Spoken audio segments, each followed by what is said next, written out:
So good afternoon, everybody. We're going to get started. For those of you who don't know me, I'm Derek Chang. I'm the interim director of the Asian American Studies program. And it's my great pleasure to welcome you to our panel after hashtag Stop Asian Hate, Deportation, Policy Advocacy, and Community Organizing, excuse me. And I hope those of you who are in Ithaca who are joining us are all sort of someplace safe. And I really appreciate you in the midst of sort of fairly challenging circumstances that you're joining us this afternoon. In just a moment, Juan Seo, a PhD candidate in sociology here and a lecturer in Asian American Studies, will introduce our panelists. But before we get to that introduction, I'll note that this event is being recorded and will be made available to the wider public. I hope that won't be an impediment to your participation during the Q&A section of our event. I want to thank Alexis Boyce and the Asian American Studies program for organizing the lecture, for the logistics, doing all the hard work, and the Cornell Institute for Public Affairs and Cornell's Migrations Initiative for co-sponsoring the panel this afternoon. I also want to acknowledge that although this talk is happening remotely and via Zoom, and many of us are in different places, I'm coming to you from, and Cornell University is located on the traditional homeland of the Gayakono, or the Cayuga Nation, excuse me. The Gayakono are members of the Haudenosaunee Confederacy, an alliance of 6 sovereign nations with an historic and contemporary presence on this land. The Confederacy precedes the establishment of Cornell University, of New York State, and of the United States of America. We acknowledge the painful history of the Gayakono dispossession and honor the ongoing connection of Gayakono people, past and present, to these lands and these waters. So as I mentioned at the outset, Juan has been kind of the motivating force behind this incredibly important panel. And I'm so grateful for his labors and his energy, not just for this afternoon, but all semester. He's been really extraordinary. But this panel in particular, I think is especially important, right? Since COVID-19 and the spurious way in which politicians and demagogues have linked the virus to Asia, to Asians, to Asian American, and to Asian immigrant communities, the hashtag, right, Stop Asian Hate, has gained popularity. It has signified the ways in which ordinary people of Asian descent have experienced the racism of the moment. And this has been a way of gesturing toward a kind of resistance. In the wake of the shooting in Atlanta that took the lives of 8 people, including 6 Asian American women last March, the framework of Stop Asian Hate seemed to gain even more momentum. But we know from activists, especially, and from some academics, that there's a longer and deeper history of anti-Asian racism in the US. Just as an example, I've recently spent the last 2 or 3 days talking to legal activists and other historians about the long history of Asian immigrant and Asian American precarity around citizenship rights, in particular in relation to denaturalization and deportation. But we also know that there's an equally long and equally deep history of activism and resistance. The slow, challenging, and crucial work of resistance and liberation both predates and outlasts these hashtags. So it's really with great pleasure that I'm going to turn the proceedings over to Juan Seo to introduce our extraordinary panel of organizers and activists engaged in this critical work. Juan himself is a scholar of US immigration policy and its effects on family formation of queer immigrants, the role of ethnic businesses in employing low-wage immigrant workers. As I said, he's been super energetic about pulling together this afternoon's events. So it's only fitting that he has the honor of introducing our panelists and moderating our proceedings. So I'll turn it over to him. Juan.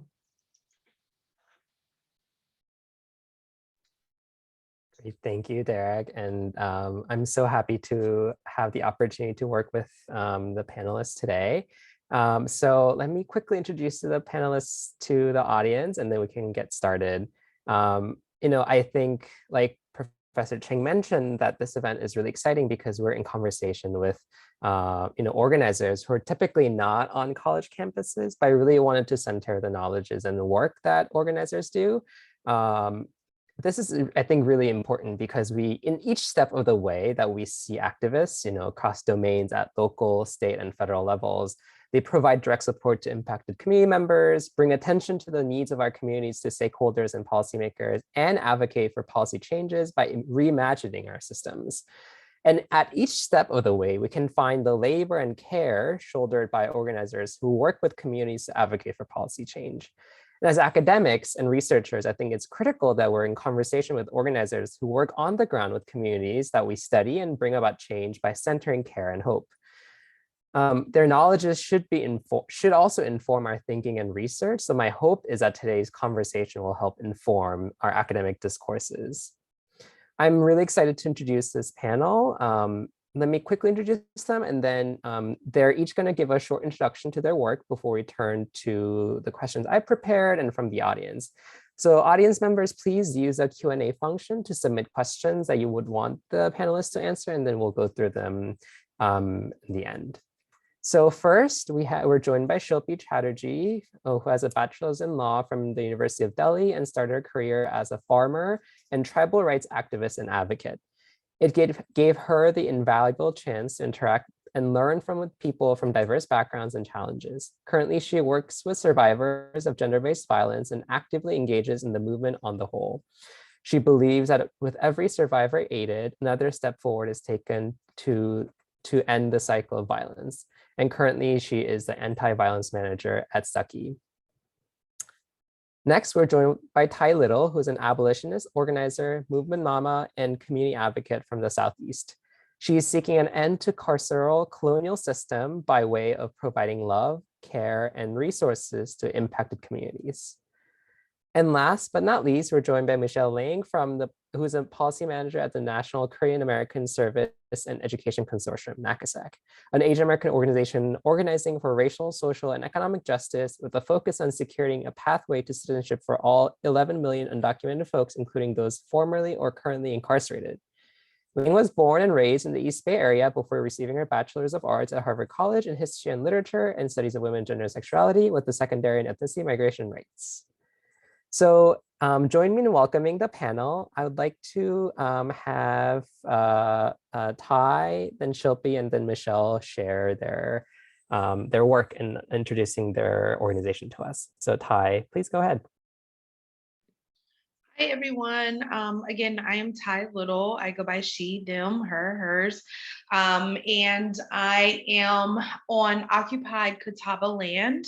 And I would just like to give not only a shout out to the land to the people whose land we occupy, but also to give acknowledgement to their current fight for land back in the fact that we are fighting against Appalachian pipelines, as well as we want to end Bridge Line 3 and other colonial systems that are causing climate change.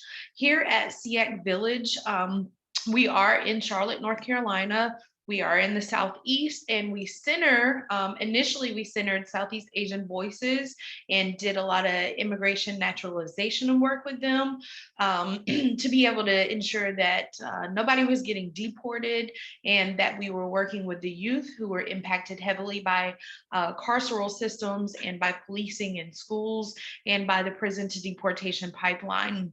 And now we've expanded that work to include our undocumented Black folks, and as well as other people that are heavily policed in the Southeast.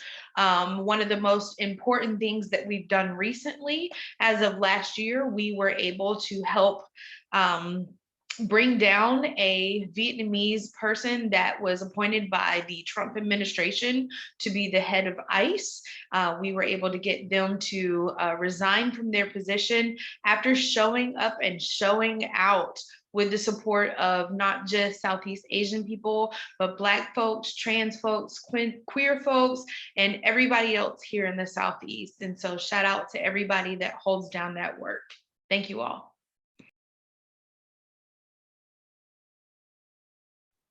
Shilpy? Thank you, Ty. That's incredible. Thank you so much for doing that. My name is Shilpy. I'm Anti-Violence Program Manager at SAKHI for South Asian Women. We have been around for 32 years and we provide services to survivors of domestic violence and sexual assault, irrespective of their gender identity, from South Asian diaspora. So our clients mostly are new immigrants, women, and mothers, and English is not their first language. So somebody who has so many challenges stacked against them when they are in an abusive relationship, it takes a lot more for them to recognize it and then do something about it. So Sakhi is a Hindi word and it means friend. So our philosophy is to build relationship with our clients and let them be the center of their narrative, of their story, and do what they want to do at their own pace. So while we are helping them do it, we engage in crisis management, safety planning, and we have a robust economic empowerment program at SAKHI where we help them with job readiness or ESL classes. So right before pandemic, we started food justice program. So it was meant to be a culturally specific food pantry where clients could come and pick up what they wanted. But during pandemic, as soon as the pandemic hit, overnight we engaged a team of 6 people. And since food is a very, it's more than just food in South Asian culture. It's like it makes them feel home, right? Like it's nostalgia, it's memories. So when the entire world closed, food was their connection to something that they knew, something familiar. So at SAKHI, we started providing them culturally specific food at their doorsteps.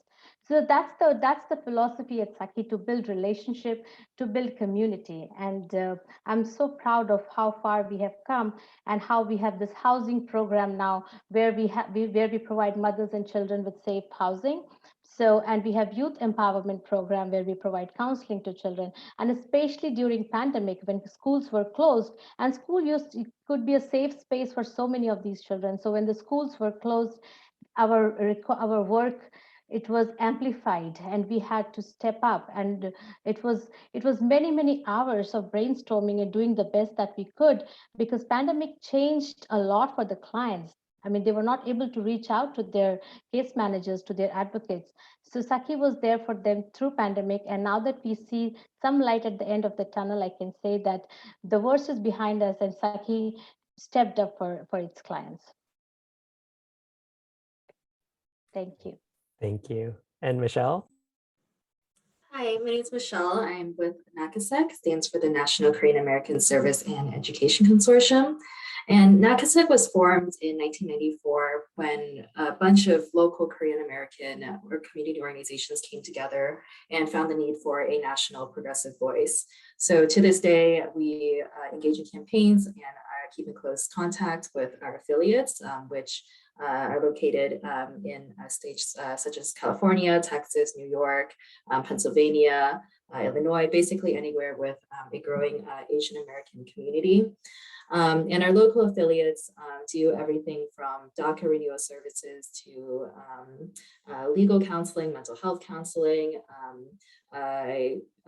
senior housing centers, early education centers, and over the COVID-19 pandemic, a lot of it was around mutual aid, especially mutual aid for undocumented community members.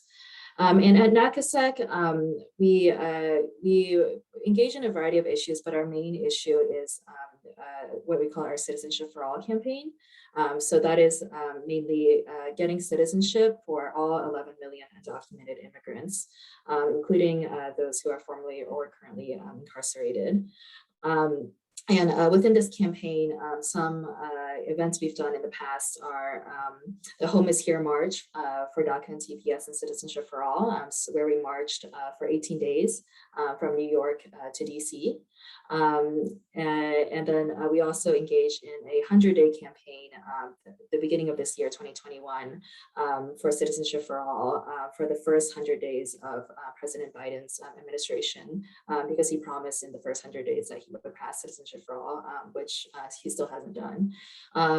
So for the 100-day campaign, we were outside of various locations in DC, including Congress, Senate House building, Vice President Harris's house, holding daily vigils individuals for the first 100 days for Citizenship for All. And then more recently, only I think maybe less than 2 weeks ago, we held a 24/7 vigil at Vice President Harris's residence. And the purpose of that was to call upon the Vice President to use her constitutional authority to disregard the parliamentarian's advice on including immigration in Build Back Better. So this is really to try to get Citizenship for All and Build Back Better, which we see as sort of our best chance where we've come so far, and who knows, how when our next chance will be to get citizenship for undocumented immigrants this year. Great, thank you, everyone. I really appreciate your sharing. And what we can see here, I think, is that we have such a broad and diverse group of organizers who work in really different ways, different communities and different domains, but I think are shaped by their commitment for racial justice and supporting immigrants of color. So I guess my first question is broad, but I think really important, which is, what prompted you to start organizing? And then I ask this because I think oftentimes our personal biographies and experiences really shape our entry into this work. So I'd love to hear from each of you, what really got you into doing this work, whatever you are willing to share with our audience today. So Ty, could we start with you again? Of course. I think being an advocate for others was always in me. I always spoke up for other people. I had grandfathers on both sides that cared for their communities and centered their communities in every aspect of the way. And a mother that was very much in the streets and protesting. But with regard to specifically deportation work, anti-deportation work, and working within the field of for and with Asian Americans. My husband is Southeast Asian. He is from Laos. He is a refugee that came to the United States at 1 year old, and he is eligible for deportation. And we spent a lot of time trying to navigate how we felt about that, how we were going to navigate that within our family and with our children, and what that future would look like for us if deportation ever happened. And in 2012, when the Democratic National Convention was in Charlotte, there was a group called Undocubus, a group of Latinx undocumented folks that showed up and showed out. They were in the streets and making it very clear that they were undocumented. They were without fear. Their wording was without papers, without fear. And watching them in the streets that entire weekend or that entire week or for those few days gave me hope and inspired me. And it very much had me believe that if people that are facing these factors without any kind of protections, without any kind of known historical context, and were very much being vilified within the media and within right-wing communities and being used as scapegoats. If they could show up without fear, then I could as well. And I could use that place of privilege, not only to speak for myself and my family, but also to give a platform to others that that needed to be able to share their voice as well. Shilpy? So I had the privilege of going to the best of schools and colleges in Delhi, and I wanted to use it for the welfare of people. I started working as a farmers' rights advocate, and then after coming to USA, I started working for survivors of domestic violence. I realized that I can use my language capacities, language capabilities for, because I speak multiple languages, I speak 4 languages, I can read and write 3 languages, that for folks whose voices were not heard as much, and I'm able to support them in their culture, in their language. So that was important to me. But it was long ago, and I started this work 10 years ago. But what keeps me going is what's more important to me. And what keeps me going is I work with heroes. Like, these are the people who are waging wars, who are bringing the change, right? Like, when a person decides to pick up the phone and call our helpline, they are changing it not just for them, but for the generations to come. And I think just to be in that company, just to be part of that movement, and all they need is a little bit of support. because they have already started the change. I think that's what keeps me going, and I appreciate the strength that they have. And last over the last so many years, the learning and unlearning that I have done by being part of this movement, I think it has helped me grow as a person, as a professional, and I appreciate that. And that's what keeps me going. Thank you. Michelle? Yeah, so I guess I started doing social justice work just probably from the experience of feeling like a minority growing up. So whether that was, racial, gender, sexuality, and of course I think, it just comes out in very small ways, right? So what it feels like being, of a certain identity in a classroom, or how you're stereotyped as due to the intersection of your various identities, as what kind of space you can take up, and what kind of space you're expected to take up. So I think that's probably where it started. But I became exposed to the different type of activist work that very important communities is doing, probably in college. So seeing just various forms of organizing through like protests and creating space and creating dialogue, and also I guess also just queer organizing, and just seeing how it's possible to reimagine ways of relating to each other, of organizing through joy, of organizing through social spaces as well. And then for me, joining NACASEC was my first really Asian American organizing. I think that growing up, a lot of my activist work was through other identities or alongside other identities, but I never really thought about, or I never really came across a group that was able to organize kind of very much through the lens of Asian American history or Asian American identity.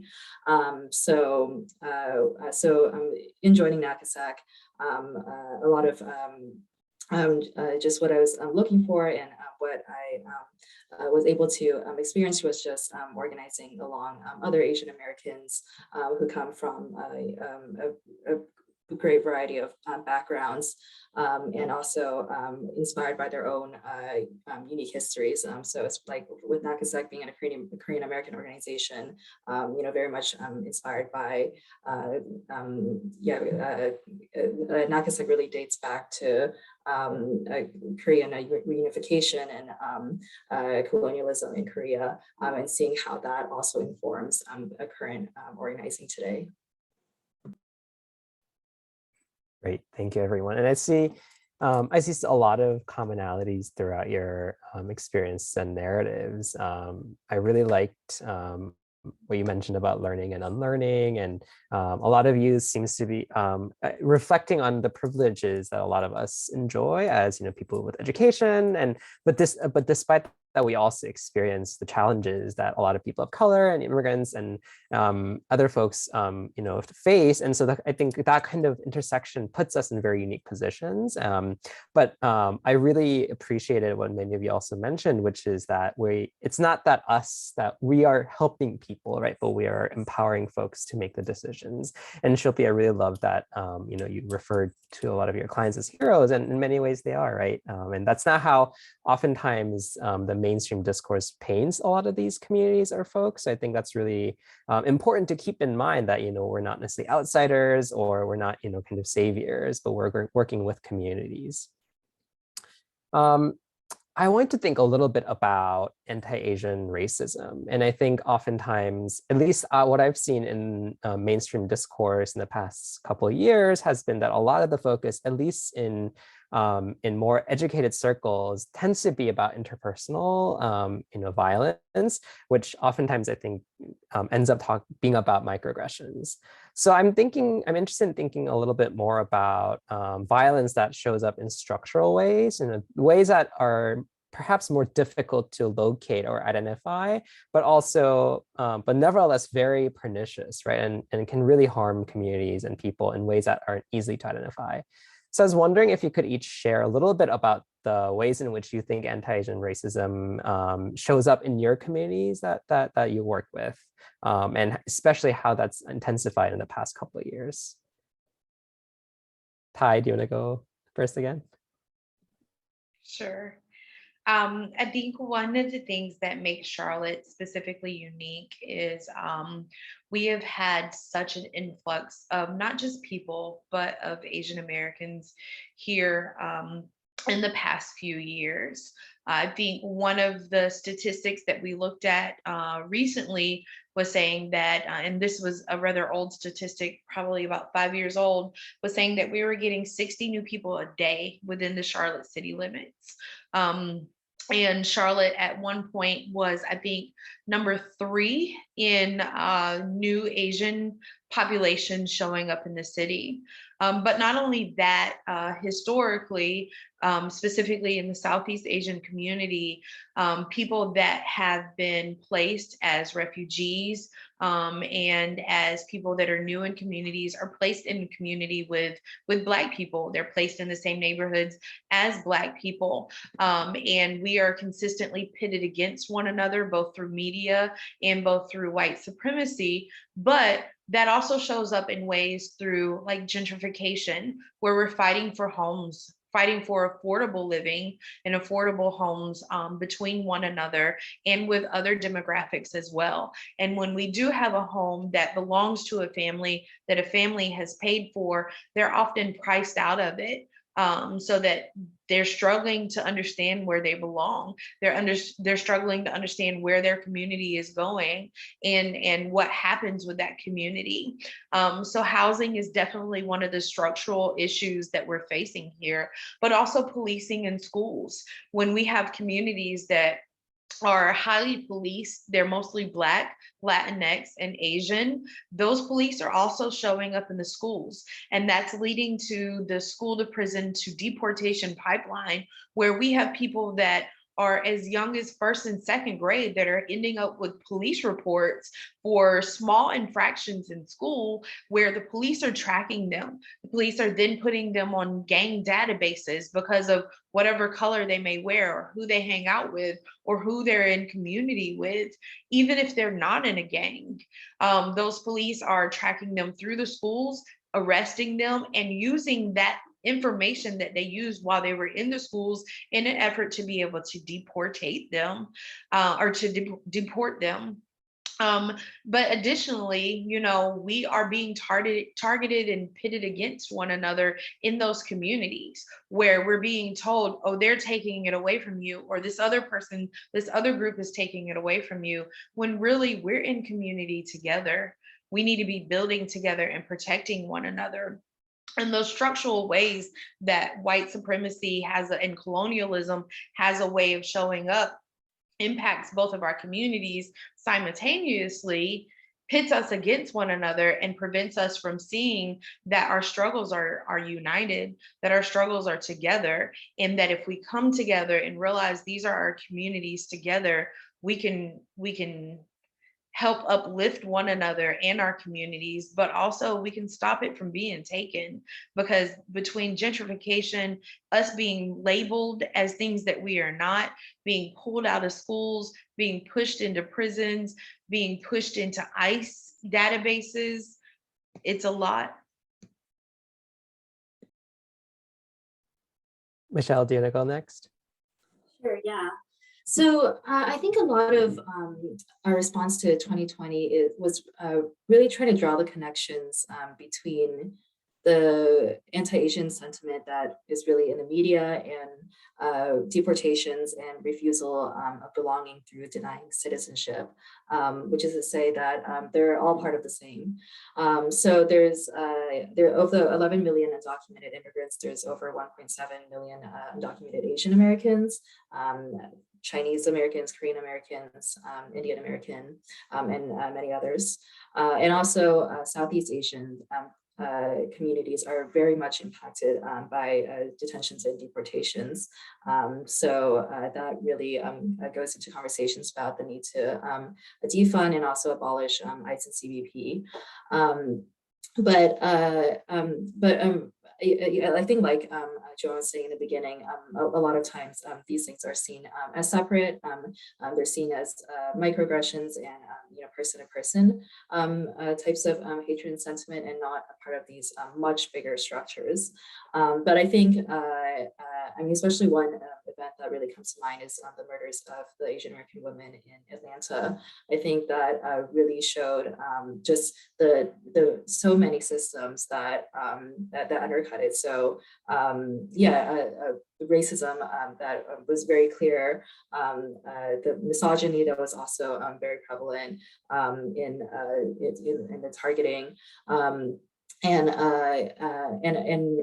really, I guess, reflecting on that, it's really important to look at all the systems that that anti-Asian violence shows up in, and to target those systems as well, and not just not just a person type of sentiment, which I think is easier to identify, but also is kind of prominent in its own way with with the ideas of hate crimes.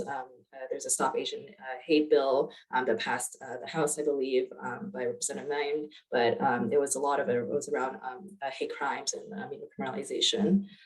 So I think this past 2 years has been really interesting in seeing the country kind of grapple with all these structures and histories. And Shilpy? I think what I would like to draw everyone's attention here is the connection between hate crime and domestic violence, how the abusers weaponize the xenophobia around to isolate the survivors, how they tell them that the police is not going to help them. And if, in fact, one of my clients, she told me that her husband used to show her videos of police brutality on YouTube, and those could be from USA. Those probably were not from USA. Probably those were just clippings from some movie.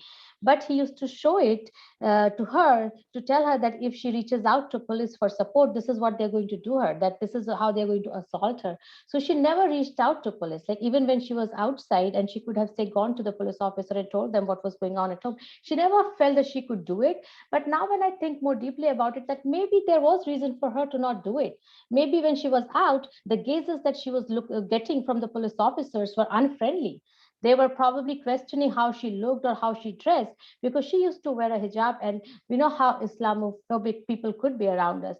So it's like, her practicing her faith went against her, and she was not able to reach out to police and reach out to get support. And I think this is the structural anti-violence that I see in my work, that how clients who could have reached out for support end up not doing it. And I would also like to say that somebody, if say they do call the police, they do get a police report, or they try to get a police report, what happens is sometimes how they downplay the abuse. They think that it's okay in South Asian community when it is not. Sometimes they're like, okay, domestic violence probably is acceptable in South Asian communities. Or they say that, oh, we don't understand the language. So it's like they think that it's a taboo to ask questions around sexual violence when it is not. So that this ignorance, that how they play, that their ignorance about a certain culture, how they use it to victimize them, I think I see that a lot in my work. And I also see that when clients, they finally leave the abusive household and they're trying to build a safe and healthy life for themselves and their children, and they're seeking support from say HRA, they're applying for benefits, how unwelcome they feel because they are new immigrants, how they felt, it's like as if somebody is doing charity and it's not something that is their duty to help them with or provide them with. I think that kind of humiliation when they feel in an HRA office, that is a huge setback. They don't want to go back to those unfamiliar and those unfriendly cases. And also it's like the otherization that they feel, plus their children, how they feel in their schools. And this could be the only home they will ever know. and how they feel, how they're made to feel in the school, that they live in shadows. And somebody who's so used to living in shadows, how will they support a community member when they themselves don't feel empowered to do so? So this whole cycle of hate crime and crime based on bias and domestic violence, this is so intricately related that now we have started programming around it, and we are addressing it at SAKHI. Thank you. Thank you, Shilpy. So I also can see connections, which is that a lot of the systems that are supposedly designed to support communities are oftentimes failing them. And I think even I think the example you just gave is really great, because it shows that even seemingly unrelated support systems or social welfare programs are systematically failing communities of color and immigrants. And that has long repercussions, right? It's not just about immigration law itself, but the ways in which our social welfare offices or even schools, like Ty mentioned, fail and even criminalize members of our community. And that has long effects, not just for the affected individual, but those around them. And that can have really big impacts for entire communities and neighborhoods. And I think that kind of networked effect can be really builds up. And even though it's hard to point to one person or singular event as triggering something, I think when added together, they can have really devastating impacts for entire communities. And I think these are perhaps the ways in which racism and other structures of oppression really affect communities in hard to point ways, but especially for organized like you all, it's very clear how it's happening because you see it in your communities, right? So this semester in the class I'm teaching called Labor and Migration in Asian America, we have read about longer connections between present day domestic policies and seemingly unrelated historical events. So for example, the sociologist Julian Goh shows that domestic policing strategies in the United States were actually directly imported from colonial wars in the Philippines. Historian Yuli Dulan shows that Asian sex work industry can be traced back to US imperial wars in Korea. And Amy Shin and Sophia Apteker shows that Chinese immigrants are funneled into asylum as a result of the US's anti-communist humanitarian agenda. So I guess I'd like to learn a little bit more about how this functions in your communities. How do longer histories of colonialism and global geopolitics affect immigrants in your community? Could we start with you, Michelle? And also, audience members, please do remember to submit questions using the Q&A function. Sure. So I will take this chance to highlight one of the sub issues that we work on, which is adoptee citizenship. So in terms of legislation, what it looks like is we're trying to pass the Adoptee Citizenship Act, which is to provide citizenship for those who were adopted into the US as children, but were not guaranteed citizenship. So a lot of, I think probably the majority of intercountry adoptees come from Asian countries. And it's very easy to look at this issue just very blandly, very simply, white parents taking in often the Asian children, and then they weren't guaranteed citizenship. But there's a much deeper history and longer connection for this, which is why were adoptees adopted into these white families. A lot of times it's because of U.S. intervention in other countries. So the Vietnam War was a big one. The Korean War is another big one that created this situation where I think over 19,000 Korean American adoptees do not have their citizenship confirmed. And we can also look back at Operation Baby Lift and all of those kinds of events that directly led to this influx of Asian babies being adopted into white families, and then the kinds of trauma and separation and experience they suffer as a result. So this is the issue of adoptee citizenship, right now we're trying to pass a bill in Congress so that we can get guarantee citizenship for all intercountry adoptees, regardless of incarceration. So, I mean, here's another system that's implicated because the reason, because a lot of adoptees, they don't know whether they have citizenship or not. Oftentimes they assume they have citizenship because why wouldn't they? And the way they find out that they don't have citizenship is if they have an interaction with the criminal legal system. So almost all deportees, the reason they were deported is because they had an interaction with the criminal legal system, spent time incarcerated, and then were deported after that to countries where they don't know language, they don't know the culture, and all of that. So with this legislation too, it's it's one of our key concerns is making sure that it stays inclusive of those who may have criminal backgrounds, because that's how they become deported in the first place. Shilpy? You're on mute.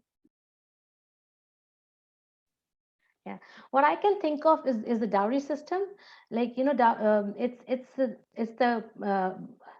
it's an amount of money or asset that the bride's family pays to the groom's family for the marriage to take place. So this money doesn't belong to the bride.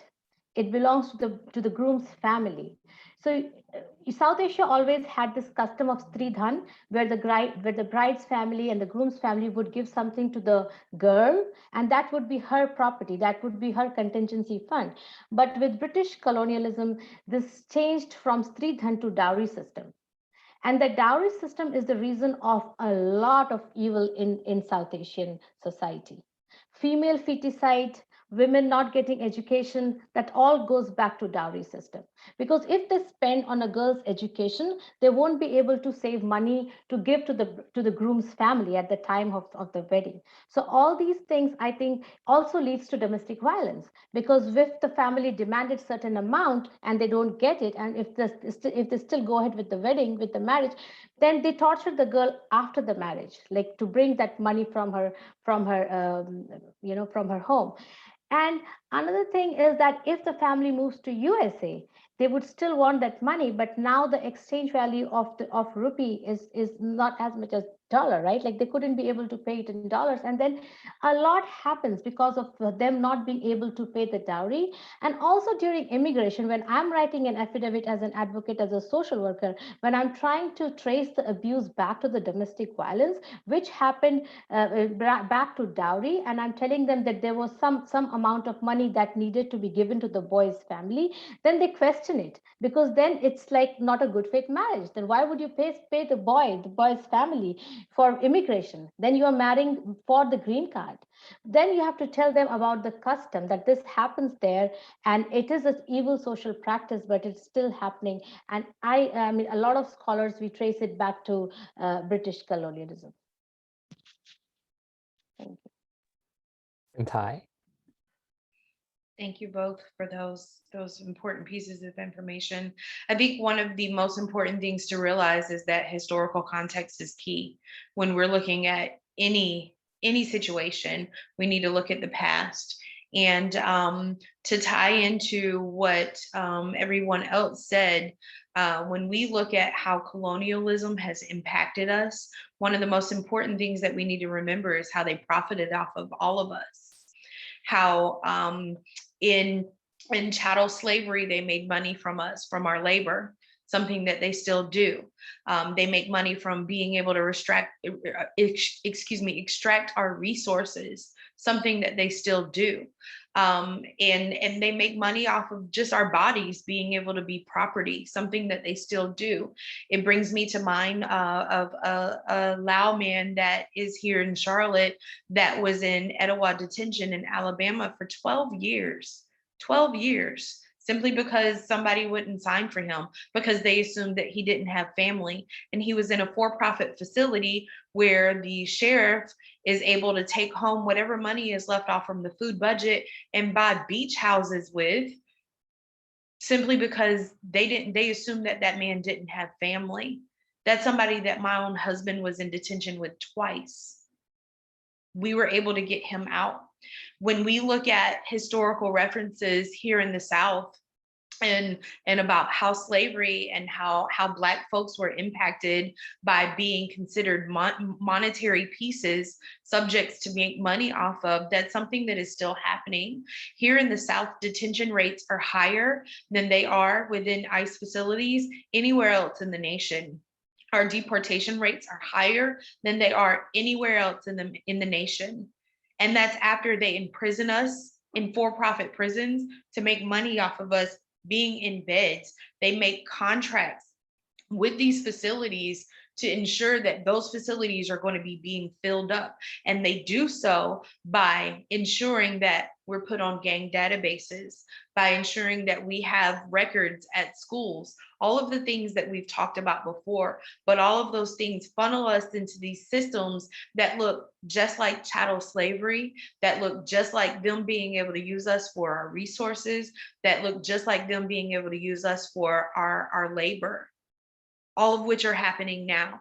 There are several of the top companies within NASDAQ, within the stock markets, that use prison labor to this day, both in ICE detention facilities and in state for-profit facilities. So when we look at those individual items in each one of our communities and how we're being impacted by carceral systems, it's all linked to how we were being used as resources and for monetary value before. And it's important to remember that we were all colonized by the same people or by similar people from similar regions using similar tactics that caused generational trauma, that caused fear in our communities, that caused shame in our communities. And they use that shame to continue to put us and funnel us into those systems.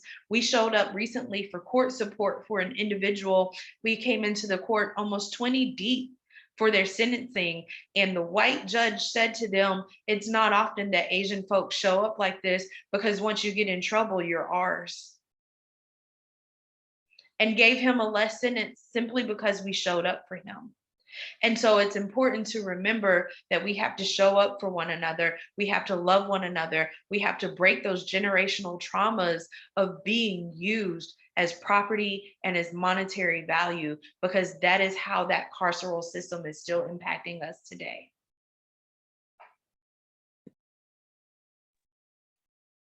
Thank you, everyone. I really appreciate the kind of knowledges that you're bringing from your own experience, because what I learned from what each of you shared is that the ways in which the system fails members of our community, again, happens at so many different levels, right? I think, like Shilpy, you said, oftentimes a lot of these have long histories, decades and generations ago, from forces that, are hard to even pinpoint, and are operating oftentimes within our own communities and built into our social norms, right? And so these institutions are not seemingly related to perhaps immigration policy, but in fact impact the well-being of immigrants, especially survivors, like you mentioned.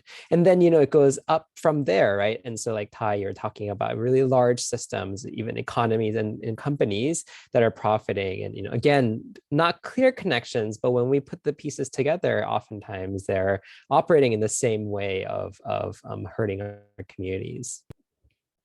So I want to shift our attention to think a little bit more about our current moment. So since the beginning of the COVID-19 pandemic, there has been an unprecedented mainstream attention to anti-Asian racism, in part due to the hashtag Stop Asian Hate movement. And I know from what I've heard is that a lot of organizations and kind of movements have received a historic amount of donations and attention, both from the press and others, including me as a scholar too. So I'm curious to hear about how the shift in getting attention has affected your organizing efforts. What are the ways in which this momentum can be sustained so that it brings about structural change and not simply reactionary and symbolic lip service? Could we start with Michelle again? Sure. I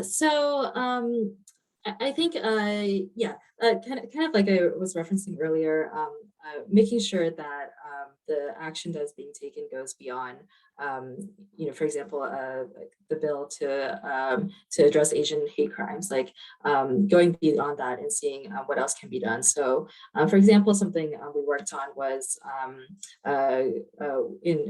from throughout the COVID-19 pandemic and afterwards, we saw a lot of posturing from back then both President-elect Biden and then Trump, Trump's rhetoric just around China and COVID-19, and really interestingly, them trying to outdo each other on how to be harsher on China. And then more recently, I think still is 2021 joint session address to Congress. President Biden was talking about the Build Back Better package, which now is, approaching the final stages of passing House and Senate. But back then he was first introducing the Build Back Better package and talking about the many, really important and great benefits and reliefs the package would provide: childcare, climate. I think he did mention immigration, all of that. But unifying all of that around how to make the US the best country and how to beat China, which was really, really interesting. And so while we see so much work being done around, Asian hate crimes and maybe just a seat at the table, there's not this deeper look into how the same people who are passing this progressive legislation, the same people are contributing to the rhetoric and to the discourse that fuels anti-Asian violence. So I think to the question of how to move beyond lip service, it is to push at those structures, those people to really think beyond and to look at why this anti-Asian violence has come about and what is really the root of it. Ty, could we go with you next? Yes, of course. I think that there's multiple ways that we can do it. One way we've been kind of fighting for a few years now is ensuring that data is disaggregated. Asians are not a monolith, just like Black folks are not a monolith. None of our communities are a monolith. And so this being able to put all Asians in the same basket leads to the model minority myth, right? And because of that, it's able to, white supremacy as a whole, colonialism as a whole, is able then to pit our groups against one another. Oh, if this community can do so well, why can't that community? And so when we disaggregate data, we can see that this is not the same for everybody, that there is a difference in trajectory and in historical context about how our communities have been impacted, yet all of those histories follow the same path of harm, right? And so with that knowledge, what I think is the most important thing to do to move beyond lip service, to be able to sustain the movement, is ensuring that we are showing up for one another. Right? We can't just show up for our own communities. We have to show up for other communities. When Haitians were at the border being hit with whips from horses, it should have been Asians on the front line, right along with Latinx folks and Native American folks, showing up together collectively saying, hey, we are standing together, not accepting any of this anymore to any one of our communities. We need to show up for one another. We need to understand one another's histories. We need to understand that we have all been impacted by the same colonial beings, by the same colonial harm, and that we are going to be able to move forward together collectively, and that is going to be the only way. And when we start showing up for one another and fighting one another's battles, we'll see that we're able to fight our own battles more effectively. And I think that that is the biggest and best way to move forward. You know, here in the South, the South has always been like a testing ground for what's going to happen. And one of the fastest things that I've ever seen is when we did the Tony Pham action last year. For those that don't know, Viet American was a refugee from Vietnam, was placed as the head of ICE for the Trump administration. And we showed up collectively. It was Asian folks, it was Black folks, it was trans folks, it was queer folks, it was indigenous folks, it was all of us here in the South showing up, Haitian folks showing up, being together on those front lines, and was able to get him to step down from his position because of the pressure that we put on him collectively. And so when we understand our struggles, understand that we're not a monolith, and understand that we're all being impacted together, that is how we move forward. That is how we change what's happening on the street into policy change and show up together. Shilpy? I think we have to be brave, and we have to call it hate crime. We have to call it crimes based on bias. We have been trying to avoid the question, and Asians don't recognize it. They think that it's something, it's something that they don't have to, they're not facing overtly, so they don't have to, they don't have to address it. But now we have found that there is a connection between hate crime and domestic violence, and we are addressing it. As at SAKHI, we are creating a program around it, and we are having those difficult discussions, with those uncomfortable conversations with our clients, and we are asking them, like, how does it make them feel? And we know that it is not a good feeling when you know that you don't belong here, like you're made to feel that you don't belong here. So all those discussions, recognizing that is very important. And I think that's the first step. And we are taking that first step. Better late than never, we are doing that. And like I said, that this is everybody's fight. And it's not because you came here like later than others, you don't deserve a life of dignity, right? So to address that is very important. And to also recognize that carceral system, it somehow failed us, right? Misogyny, patriarchy, it's all based in that, right? Like that's one of our survivors, that they are the victims of patriarchy. And what is more patriarchal than the current carceral system? The police force is nothing but white male masculinity. And the female cops, they also become part of the problem, because just to get a seat on the table, that's the kind of culture that they imbibe. So we know that it did not work. It's clearly not working. How can one system that's based in violence support or help eliminate another system of violence, right? So we are recognizing that, we are questioning that, and I think that's very important. So that's the first step, and we have taken it, and we are proud of it. Like I said, our work is based in learning and unlearning. And that being said, we have to encourage our clients to call 911 when they are in danger, because that police report does help them get get an order of protection, get custody, get housing. So it is a vicious circle. It is a tough job, but then we are recognizing the problems and we are addressing it, having dialogues around it. I think that's very important. Thank you. Yeah, thank you for that, all of you. And I guess I wanted to kind of jump off of one of the things that you've mentioned, Shilpy, a few times is this process of learning and unlearning. And I want to invite each of you to tell me a little bit about your process. So as academics, those who are doing research at the university, I think we've oftentimes been trained to not necessarily think creatively. But I think one of the most amazing things I think organizers do is that you reimagine so well and work in really creative ways to make the world better. And I guess it'd be helpful and me personally, but hopefully other audience members too, to hear about that process, like how you get there, whether that's in conversation with community members, or is it, something else, it may be an artistic process you go through. So yeah, if you could kind of comment about the ways in which, how you imagine otherwise in building the world or rebuilding the world, that'd be super helpful. Ty, do you want to go first? Yes, I love this question. So I think one of the best things about being an abolitionist is about being imaginative, right? So when we talk about abolition, people think about we're just saying abolish ICE, abolish police, abolish this carceral state. But yes, that is the end goal. But how do we get there, right? And a lot of that comes from reimagining the world around us.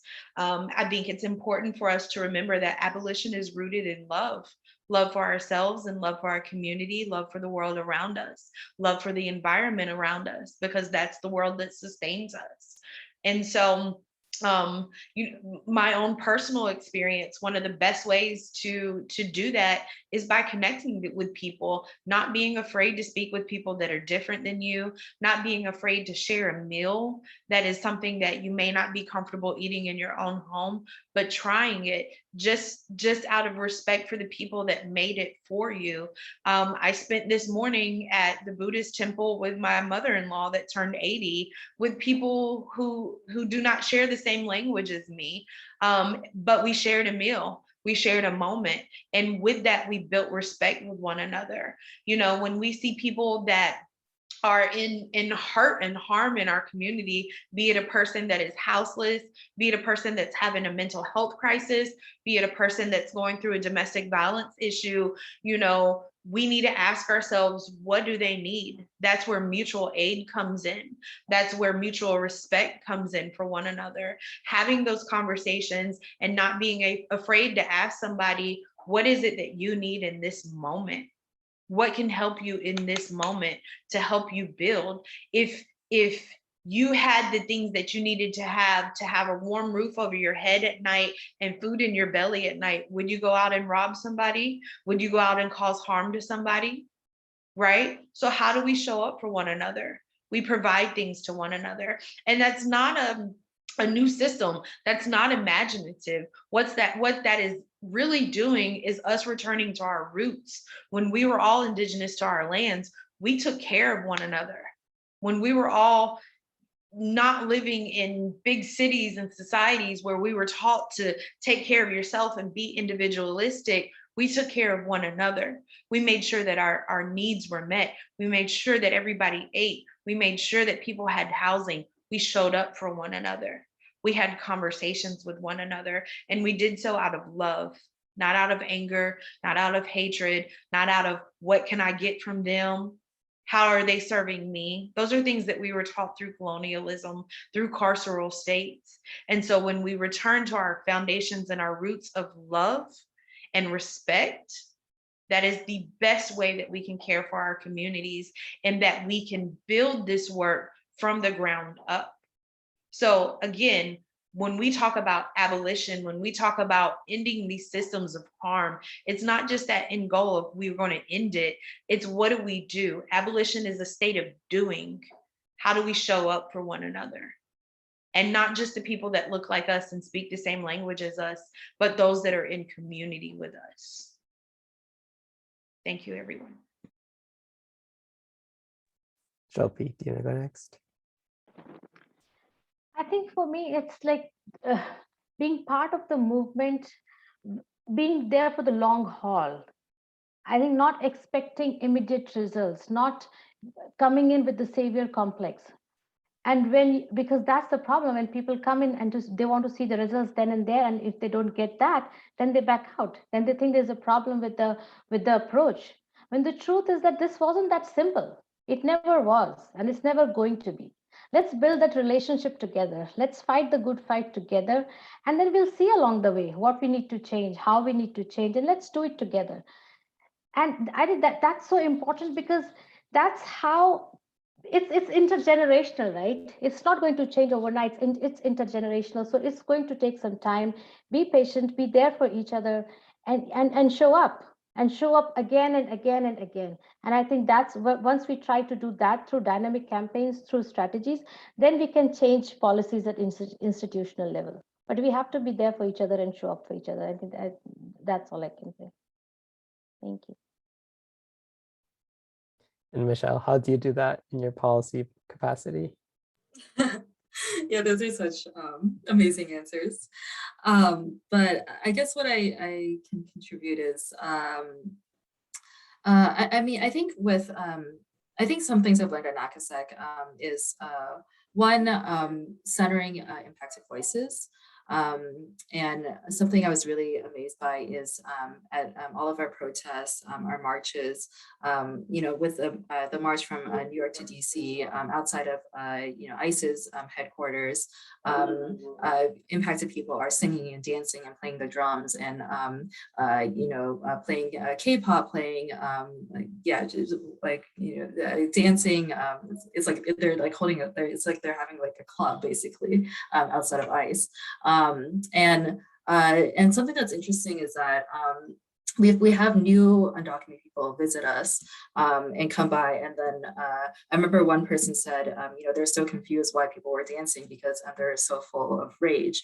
But joy is another way to disrupt the status quo and to it's a way to protest, I guess, that might not fit in the mainstream idea of how to protest, because the mainstream idea of how to protest, it's just that this person is undocumented and that's their whole experience, and then they're angry, which is also that's also also very valid, but there's so much more humanity. So I mean, I think that's one thing I can think of.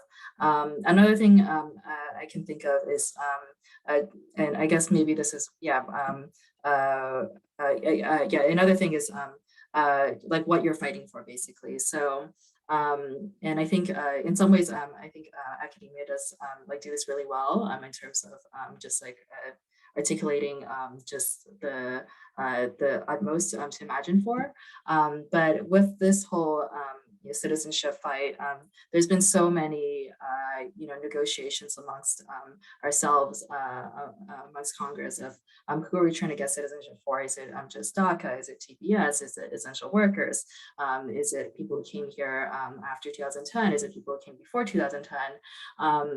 And something that I actually it came from NACASEC was the Citizenship for All slogan that we started in probably I think I want to say 2017, and it's something that at first people were very reluctant to take it on, but as time went on, this slogan has kind of spread across the field and it's spread across the movement, and also progressive members of Congress have also started to say citizenship for all, and it's this idea of that everyone deserves citizenship, everyone in this country, and not just citizenship as in papers, but citizenship as in everything that means human rights, or full justice, and the ability to just live your life with dignity. So I think that's another way I can think of just how to organize in a way that is imaginative and that disrupts the status quo. Great, thank you all of you. This is just so uplifting to hear. And again, I see a lot of commonalities in how you approach your work. And Shilpy, I really like that you talked about building community, and I think that's really important. And Ty, you kind of demonstrated that by talking about how you do that across differences. And it's not all about building within our own kind of fort of communities, but it's making meaningful connections. Oftentimes connections exist, but they are also erased, like you've talked about before too. And so reestablishing that and building towards shared humanity is what's really important, and not necessarily blur or creating boundaries or differences. And then finally, Michelle, you talked about joy, which I think is so important, and that's definitely what I've learned when I've been in action marches and rallies, is that people bring so much joy into it, and I think that's often can be dismissed as just people being silly, but actually brings so much life into people's movements and in people's experiences in these movements. So I think it's really critical. And not every moment in doing organizing work is joyful. It's oftentimes it's work, and there's going to be challenges. But I think those moments of joy can bring so much dignity to people, both organizers and impacted community members. And I think that can go a long way, not just in, brightening someone's day, but also actually helping people reimagine systems too. So I really appreciated all the instances of reimagining that all of you have done in your amazing work. So we have just a few more minutes left, and I see some questions in the Q&A. And again, audience members, if you'd like to ask questions, please do share them in the Q&A. But let's turn to those for now. So someone asks, how do you navigate bureaucracy as an organizer? So I imagine that each of you are facing bureaucracy in very different ways. But yeah, as someone who studies bureaucracy, I'd also love to hear about it. So I don't know, Shilpy, do you want to take a guess or stab at this? Yeah, I think that's one of our biggest challenges, bureaucracy and the legal system, because these are few things which are, you cannot fight them. Like, how, if it's there, it's there. And it's so difficult to find answers for yourself or for your clients when you are not convinced. Like when you know that it's wrong, what the client got was was wrong. Like this was just a very bad hand that was dealt to her and she did not deserve it. And it's difficult. Like you can talk to them a couple of times, you can call the HRA, you can call the district attorney, but end of the day, this is where the problem lies, right? And I cannot deny it. Like we face it, we tell our clients that's why we give them grounding tools and all to deal with it, because it could be so frustrating at times. But it is what it is, and it is frustrating. Yeah. Hi. Yeah, this is actually one of the things that we spoke about the other day during one of our meetings. It's important to understand that while we want to change the system, we have to work within the system that we are forced to live under. And so within working within that system, we make sure that people have a path to citizenship by offering naturalization fairs, citizenship fairs, doing so with pro bono legal work, doing so with translators, so that the people that we are helping, the people that are impacted, can have a better understanding of what's going on. But there's also other ways too within the carceral system where we may not have to be working within the bureaucracy, but we're still working with the people that are impacted by it. Like I spoke earlier with court support, sometimes just showing up for somebody when they're going through the system itself is some of the best ways that you can help out somebody that is impacted, just so that they know that they have community support and love. And we have to remember that, yes, we're fighting against the system. Yes, sometimes we have to work within the system, but more often than not, that we can show up for our community outside of that system and help them navigate it in their own way, while giving them the voice and the choice that they so choose to do. I think that Shilpy said something earlier, I wrote it down. You do what you can at your own pace. And we have to remember that those impacted people have to do what they can at their own pace. And sometimes the best way to navigate the bureaucracy is by just having their backs while they do so. And Michelle, you must do a lot of bureaucracy. How do you navigate that?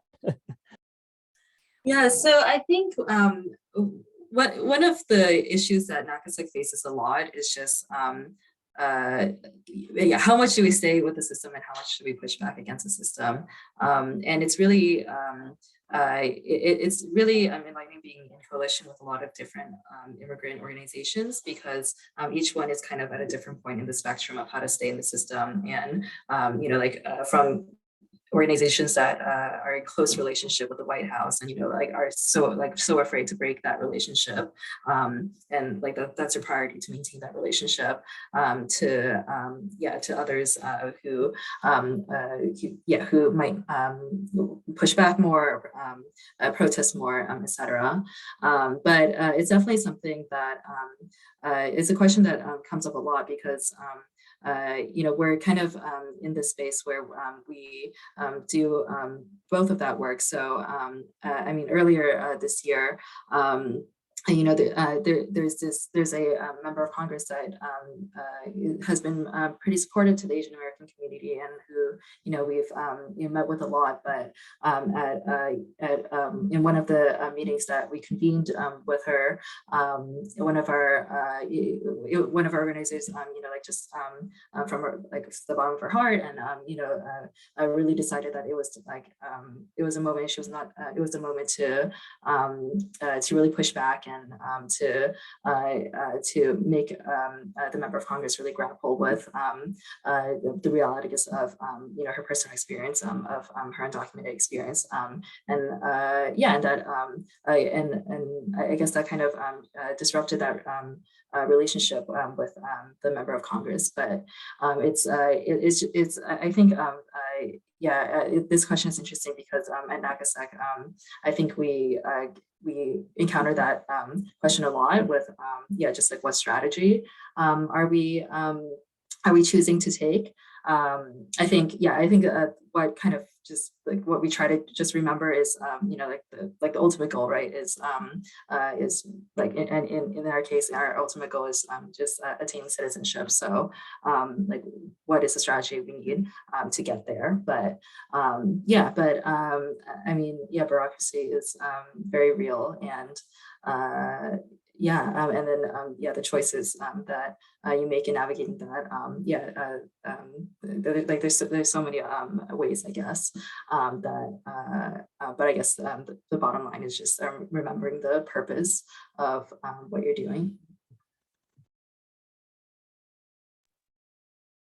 So looking forward, there's a question about what work do you think needs to be done to address structural issues in the United States related to anti-Asian hate crimes, and I would say more broadly racism.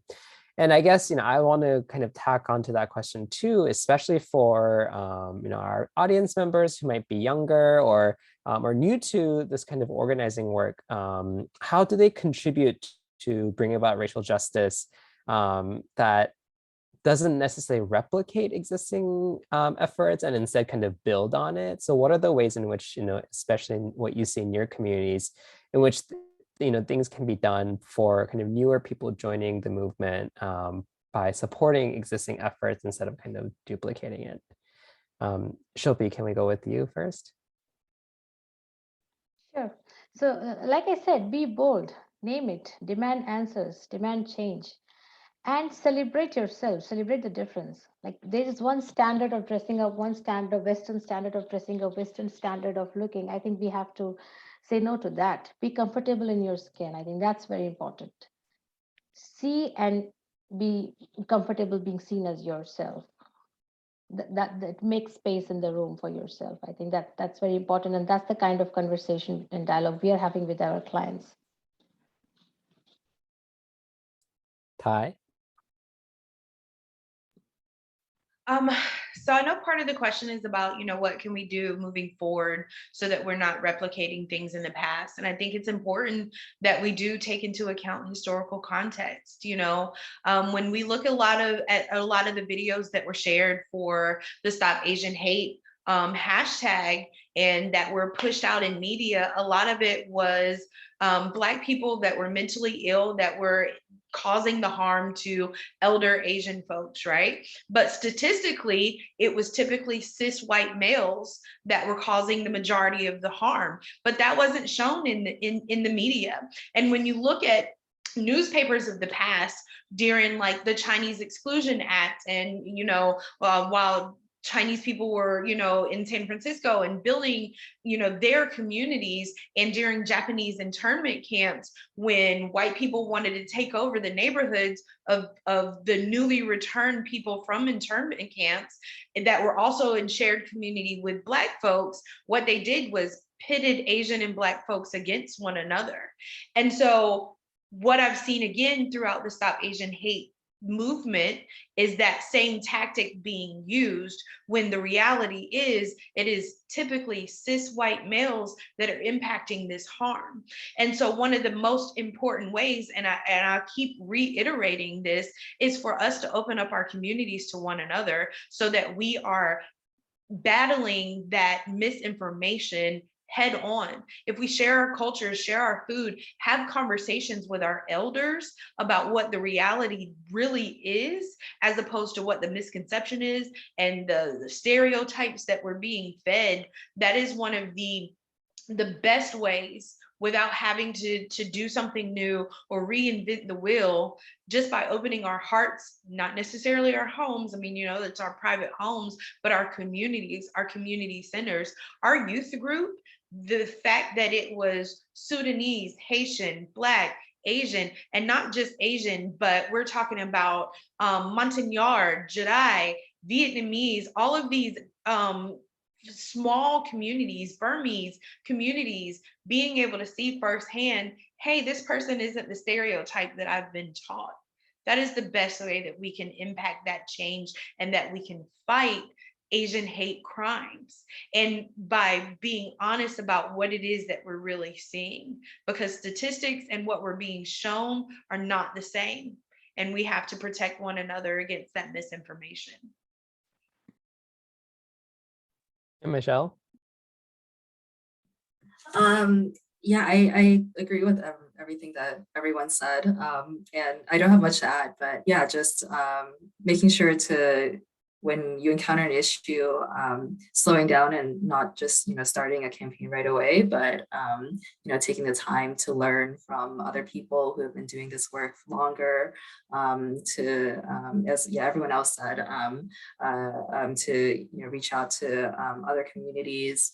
And yeah, I think that's it. Yeah, just, slowing down, not just, you're starting a campaign for the sake of it, but taking the time to learn as the first step.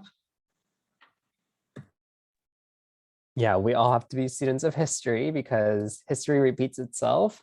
But also we don't want to, you know, speak on behalf of communities who've already been speaking. I want to, you know, respect everyone's time, so I'm going to be wrapping it up. But I think one last question I have for each of you panelists is to kind of tell us about what's coming next for you. So like for you, for your personal effort or for your organization, what are things that, you know, we should be aware of? What are things that we should be speaking up about? And what are things that, you know, that are upcoming for you, exciting projects that we can be on the lookout for? Ty, can we start with you? Yeah, so I know I've spoken a lot tonight about unifying our communities, and that's one thing that we are specifically working on right now.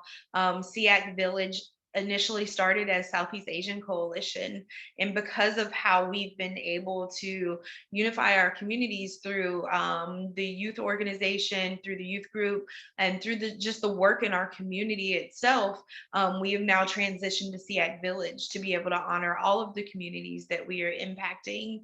Additionally, you know, we are still doing our nationalization, our citizenship work, our anti-deportation work, where we're working specifically with impacted communities. We are always accepting donations for what we have going on called Operation Backup Rice, where how the pandemic has impacted families and their ability to feed families.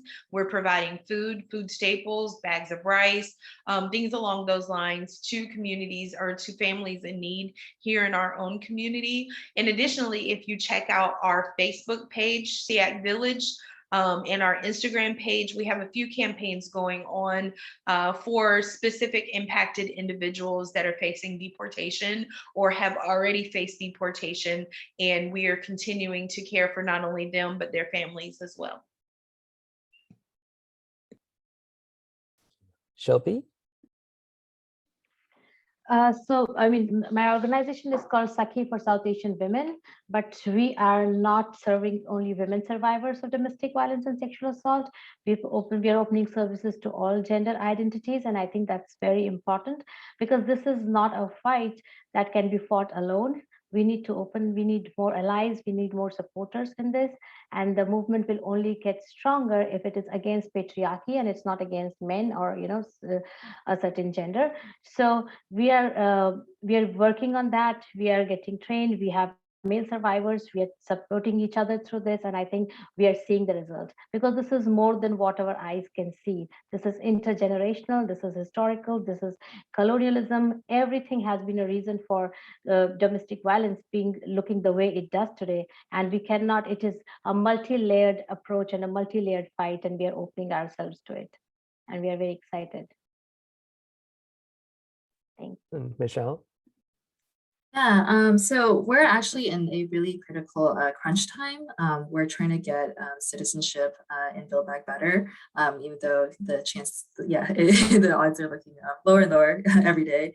But yeah, we know this is, the best chance we've got at passing citizenship. We have Democratic control of the House, of the Senate, of the presidency.